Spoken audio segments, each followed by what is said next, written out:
આજે આપણે સંઘ ઉપર થોડીક વાત કરવી છે કે આપણે ભજન કરતા હોય, ભક્તિ કરતા હોય તો આપણે કેવો સંઘ કરવો જોઈએ અને કેવો સંઘ ન કરવો જોઈએ, કેવા સંઘથી લાભ થાય અને કેવા સંઘથી ગેરલાભ થાય. થોડુંક જે કાંઈ આવડે છે કેવું. ભાગવતમાં જ્યારે કૃષ્ણ ભગવાનનું સ્વરૂપ વિલીન થાય છે, જ્યારે ભગવાન વિદાય લે છે, પછી કલીનો પ્રભાવ પડે છે, કલયુગનું આગમન થાય છે. તો નારદજીને એવું થાય છે કે કલયુગ પૃથ્વી ઉપર આવ્યું છે, મૃત્યુ લોકો કલયુગનો પ્રભાવ પડ્યો છે, તો હું જોઉં, નજર મારું કેવો પ્રભાવ છે એનો. તો નારદજી નીચે આવે છે જોવા, નિરીક્ષણ કરવા. તો એને ઠેક ઠેકાણે કલયુગનો પ્રભાવ દેખાય છે. જ્યાં સત્ય છે ત્યાં સત્ય નથી હોતું, પાખંડ હોય છે. જે મૂળ વસ્તુ હોય છે એ નથી દેખાતી, પાખંડ વધી ગયું છે. આ કલયુગનો પ્રભાવ હોય છે. ફરતા ફરતા ફરતા બધે ફરે છે, ક્યાંય એને સત્ય કોઈ સાધુ કોઈ પુરુષ કે કોઈ દેવી દેવતાનું હોય સત્ય દેખાણું નહીં. એટલે નારાજ થઈ જાય છે. નિરાશ થઈ ફરતા ફરતા વૃંદાવન જાય છે, વૃંદાવન ભોગે છે. તો વૃંદાવનમાં ત્યાં ભક્તિ મહારાણી બેઠી હોય છે અને એના બે દીકરા જ્ઞાન અને વૈરાગ બે મૂંઢ દશામાં હોય છે. એ ભક્તિ મહારાણી છે ને એ નારદજીને ઓળખી જાય છે. સંત છે ને, ભક્તિ સંતને ઓળખે ને સંત પાસે ભક્તિ હોય એટલે ઓળખી ગઈ. નારદજી નથી ઓળખી ગયા. કેમ? કારણ કે એની ફરતા ફરતા બધું જોયું ને કોઈ સાચું દેખાણું જ નથી કલયુગનો પ્રભાવના કારણે. પણ ભક્તિ રાણી ઓળખી ગયા નારદજીને, પગે પડી ગયા, શરણોમાં આવી ગયા કે તમે સારું થયું દર્શન આપ્યા. હું ફરતા ફરતા ફરતા મારું વૃદ્ધત્વ આવી ગયું છે અને હું મૂંઢ થઈ ગઈ છું. મારા બે દીકરાઓ બેભાન અવસ્થામાં છે, કંઈક કરો. નારદજી કે કેમ આવું થયું? બોલે પછી ભક્તિ રાણી એનો જન્મ ક્યાં થયો, ઉત્પત્તિ ક્યાં થઈ, વૃદ્ધિ ક્યાં થઈ, એનો પરિચય આપે છે. તો ભક્તિ રાણી શું કહે છે કે દ્રાવિડ દેશમાં મારી ઉત્પત્તિ થઈ, જન્મ થયો. દ્રાવિડમાં મારો જન્મ થયો. કર્ણાટકમાં હું થોડીક થોડીક મોટી થઈ. મહારાષ્ટ્રમાં મને માન સન્માન મળ્યું અને ગુજરાતમાં આવતા મને વૃદ્ધત્વ પામી ગઈ. કેમ વૃદ્ધત્વ ગુજરાતમાં આવતા આવતા પામી ગઈ? કે કારણ કે ગુજરાતમાં પોગી ને ત્યાં સુધીમાં કલયુગનો પ્રભાવ વધી ગયો હતો. લોકોના દિલો અને દિમાગમાં કલયુગ બેસી ગયો હતો એટલે ભક્તિ વૃદ્ધત્વ પામી ગઈ. જ્યારે આ ભાગવત લખ્યું હશે ને ત્યારે આ પ્રદેશો હતા નહીં. આપણને ખ્યાલ છે કે આપણે ભણતા હતા ત્યારે જ આ ગુજરાત અને મહારાષ્ટ્ર બે એક હતું. પછી મહા અને ગુજરાત બે, મહારાષ્ટ્ર અને ગુજરાત અલગ અલગ પડ્યું. ભાગવતની રચના તો પુરાણ બહુ પહેલા થયેલી છે ને. તો સુખદેવજી આ પ્રદેશોના નામ, ભક્તિ રાણી પ્રદેશોના નામ આ આપણા દેશમાં રહેલા પ્રદેશોને નથી કહેતા, આપણી અંદર રહેલા પ્રદેશો છે. જો કોઈ પણ કથા હોય, ચરિત્ર હોય, એને ખાલી ચરિત્ર અને કથાના માધ્યમથી જ જોઈએ ને તો એ કથા અને ચરિત્ર જ રહે. પણ આપણી અંદર જે ઘટના ઘટી રહી છે એના માધ્યમથી જોઈએ ને તો આપણામાં ફેર પડે. તો હું કીધું એને કે ઉત્પત્તિ મારી દ્રાવિડમાં થઈ, દ્રવિડમાં. તો જેનું ચિત્ત દ્રવિડો થાય, જેના ચિત્તમાં દયા, દાન, દીનતા, ક્ષમા એવો સ્વભાવ થાય, એના હૃદયમાં મારી જન્મ થાય. આપણું ચિત્ત છે ને, આમ આપણા ચિત્તમાં દયા આવે, દાન આવે, દીનતા આવે, ગરીબાઈ આવે તો આપણા ચિત્તમાં ભક્તિનો જન્મ થાય. આ દ્રવિડ દેશ. મારી વૃદ્ધિ થઈ કર્ણાટકે. કર્ણાટક કે કયો કયો કર્ણાટક? તો આ સત્સંગ સાંભળીએ, ભાગવત કથા સાંભળીએ, ભગવાનના ગુણગાન સાંભળીએ તો કલાકનો સત્સંગ હોય કે 2 કલાકનો હોય, બધાને બધું યાદ ન રહે. બધાને અનુભવ છે. કોઈ દિવસ બધાને બધું યાદ રહે નહીં. એમાંથી એક અક્ષર, એક વાક્ય, એક પોઈન્ટ યાદ રહે ખાલી. એ આપણા કાનમાં સ્થિર થાય. કર્ણાટક એટલે કાન કીધું. સત્સંગનો કોઈ પણ એક વાક્ય આપણા કાનમાં સ્થિર થાય. આપણે સત્સંગમાંથી ઘરે જઈ પછી એનું મનન થાય, ચિંતન થાય, રાત્રે સૂતી વખતે એનું ચિંતન કરીએ આપણે, સવારે ઉઠતા વખતે એ આપણા જીવનમાં અનુકરણ લાગે, તો ભક્તિની વૃદ્ધિ થાય. આપણામાં ગુણ સારો આવ્યો ને, જીવન એવું બન્યું, આપણું જીવન બને તો જ ભક્તિની વૃદ્ધિ થાય ને. ભક્તિ તો પ્રાપ્ત થઈ, પણ વૃદ્ધિ કેમ થાય? તો સત્સંગમાં કોઈ પણ વાક્ય, કોઈ પણ અક્ષર કે કોઈ પણ ટોપિક યાદ રાખો, એક જ. આખો સત્સંગ કોઈને યાદ ન રહે, આખો સત્સંગ યાદ રાખવો નહીં, બધું કોઈ એકોય રહે નહીં, એમાંથી એક પોઈન્ટ પકડવો. દરરોજનો એક પોઈન્ટ પકડવી તોય કે ઘણાય થઈ જાય.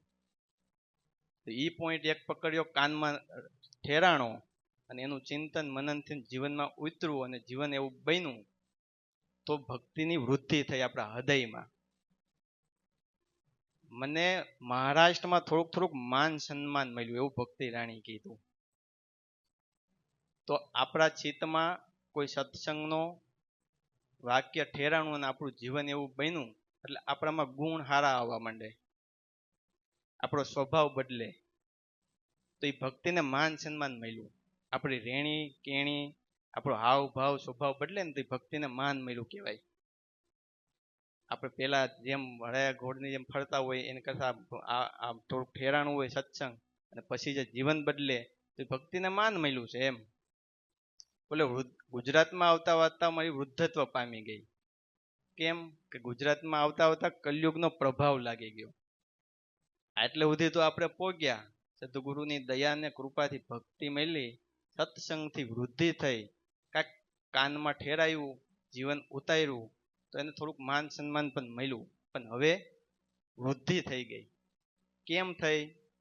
કલયુગનો પ્રભાવ લાગ્યો. કલયુગનો પ્રભાવ શું છે? તો કોઈ પણ વસ્તુ હોય ને, એનો ગુણ અને અવગુણ, બેનિફિટ, એડવાન્ટેજ અને ડિસએડવાન્ટેજ, ગુણધર્મ અને અવગુણ ધર્મ બે હોય. તો કલયુગનો ગુણ શું? કલી કેવલ નામ આધારા, સમૃદ્ધ સમૃદ્ધ ઉતરત નરભવ પારા. કલયુગમાં કેવલ નામનો આધાર. પાછળના ત્રણેય યુગમાં તમે જાઓ તો ખાલી નામથી ઉદ્ધાર ન થતો. ઘણા વર્ષો તપ કરવા પડતા, યજ્ઞો કરવા પડતા, હોમ હવન કરવા પડતા, ત્યારે પરમાત્માની પ્રાપ્તિ થતી. પણ કલયુગમાં એનો પ્રભાવ, એનો ગુણ છે. કલયુગનો ગુણ અને અવગુણ બે હોય ને, ગુણ અને દોષ. તો આ એનો ગુણ એક કયો છે? કલી કેવલ નામ આધારા, સમૃદ્ધ સમૃદ્ધ ઉતરત નર ભવ પારા. કલયુગમાં કેવળ સદગુરુના દ્વારા નામ મળ્યું હોય ને, એનો આધાર ખાલી રાખીએ ને, તો આપણે ભવ પર પહોંચી શકીએ, એવો નામનો મહિમા છે. પછી કલયુગમાં ગુણ ઓછા છે ને અવગુણ વધારે છે. આપણને બધાય અવગુણ અનેક પ્રકારના હોય, એક પ્રકારના હોય તો આપણે સમજીને એને નિષેધ કરવાનો પ્રયાસ કરીએ. પણ અવગુણ અનેક પ્રકારના છે, વિધવિધ માર્ગ ઉપર અને અવગુણો છે. આપણે કયા દૂર કરવા, એ એક પ્રશ્ન ઉભો થાય ને. તો આપણે ભજન અને ભક્તિ કરતા હોય, તો આપણો પહેલો કળિયુગનો અવગુણ આપણને લાગે સંગનો. આપણે વાત કરવાની છે સંગ ઉપર. કોનો સંગ કરવો, ક્યારે કરવો, કઈ રીતે કરવો, કયો સંગ હારો, હવે એ ખબર પડી છે કે આપણે જે સંગ કર્યો છે એ સંગ થઈ રહ્યો છે કે કુસંગ થઈ રહ્યો છે, એ નથી ખ્યાલ આવતો આપણને. આપણે જેને યારે બેસવી છે, ઉઠવી છે, ઊભા જે વાતચીત કરી છે, આપણને ખબર નથી હોતી કે આપણને આ સંગ થઈ રહ્યો છે કે કુસંગ થઈ રહ્યો છે. ખબર પડે ને ત્યારે બહુ મોડું થઈ ગયું હોય ત્યાં સુધીમાં. તો એના બે ત્રણ દ્રષ્ટાંત આપણે લઈએ. તો દ્રષ્ટાંત એટલા માટે હોય કે આ કોઈ વસ્તુ હોય ને એને સમજવા માટે કે ઉદાહરણ જોઈએ. એમને જટ સમજાય નહીં. ઉદાહરણ હોય તો જલ્દી મગજમાં ફિટ થાય. તો એક આકાશમાંથી એક પાણીનું બૂંદ પડતું હતું. પવનના કારણે છે ને એના 3 ભાગ થઈ ગયા. એ આકાશ પાણીના બૂંદના 3 ભાગ થઈ ગયા. એક બૂંદ પૃથ્વી પર પડતા પડતા છે ને એક લોખંડનો બટકો હતો, એની ઉપર પડ્યો. તો આપણને બધાને ખ્યાલ છે કે પાણીનું બૂંદ લોખંડના બટકા ઉપર પડે, લોખંડ ગરમ હોય તો એ તરત જ બાષ્પીભવન થઈને હવામાં ઉડી જાય. બીજું ટીપું જ્યારે પડતું હતું ને ત્યારે સરોવરમાં કમળ ખીલેલું હતું, એના પાન ઉપર પડ્યું. કમળના પાન ઉપર પડ્યું ને તો એનું ચમક વધી ગઈ, એ બૂંદની ચમક વધી, કારણ કે સૂર્યના પ્રકાશથી ચમકે. પણ એ થોડોક ટાઈમ રહ્યું, પછી એનોય નાશ થયો. ત્રીજું બૂંદ જ્યારે પડતું હતું ને તો એ દરિયામાં સ્વાદથી નક્ષત્ર હતું અને શિપ મુખ પોળું લઈને જ બેઠી હતી, એના મુખમાં જ પડ્યું, ચીપ જતી રહી દરિયા કિનારે, એમાંથી મોતી પાક્યું. એ મોતી કોઈ ખારવા દ્વારા લેવામાં આવ્યું, ભગવાનના મુંગટ બનાવવામાં મઢવામાં એ મોતીનો ઉપયોગ કર્યો. તો એક જ ટીપું, ત્રણેય સંગ અલગ અલગ કર્યો, લોખંડના બટકાની સાથે સંગ થયો, તરત બાષ્પીભવન થઈ ગયું. એમ ક્યારેક આપણને એવો સંગ થઈ જાય ને કે તરત આપણું મગજ ફેરવી નાખે.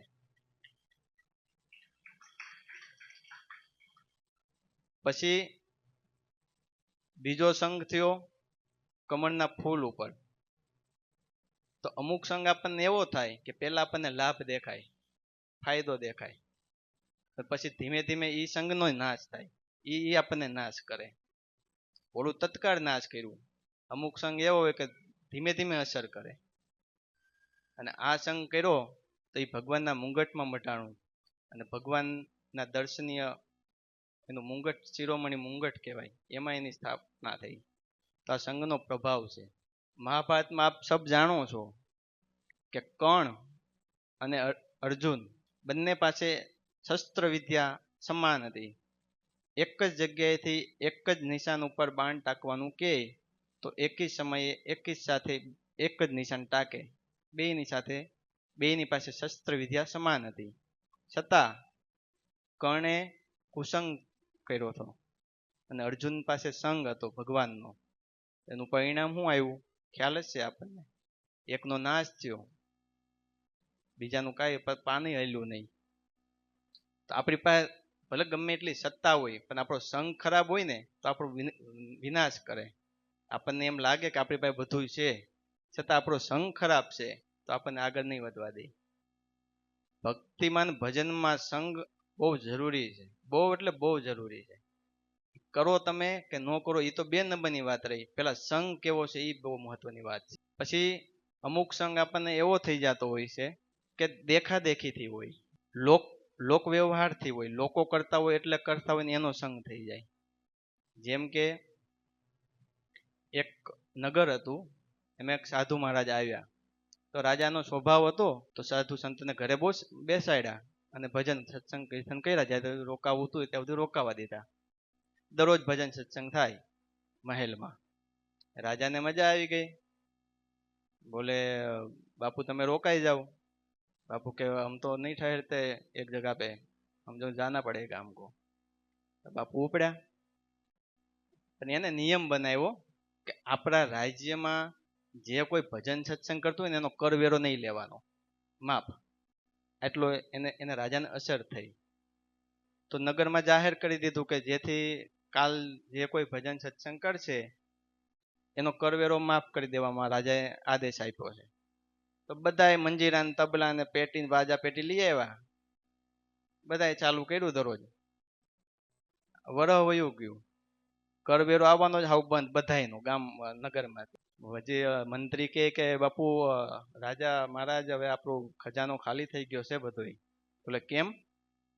બોલે કરવેરો તમે નિયમ બનાવ્યો છે એવો કે કોઈ જે ભજન સત્સંગ કરતું હોય એનો કરવેરો લેવાનો નથી. તો ગામમાં બધાય કરવા માંડ્યા છે, કોઈનો કરવેરો જ નથી આવતો. બોલે આ તો સારું અઘરું કહેવાય, આમાંથી બારું કેમ નહીં કરવું? પાછું એક વર્ષ પૂરું થવા આવ્યું હતું ને મહારાજ પાસે આવ્યા એ સાધુ. બોલે આ પધારો પધારો, તમારી અત્યારે જરૂર છે. બોલે આવો પ્રોબ્લેમ થયો છે, શું કરવું? તમે એનું સોલ્યુશન આપો. તો સાધુ મહારાજ કે કામ કરો, નગરમાં જાહેરાત કરાવો કે ભગવાનને છે ને લોહીના તેલની જરૂર છે.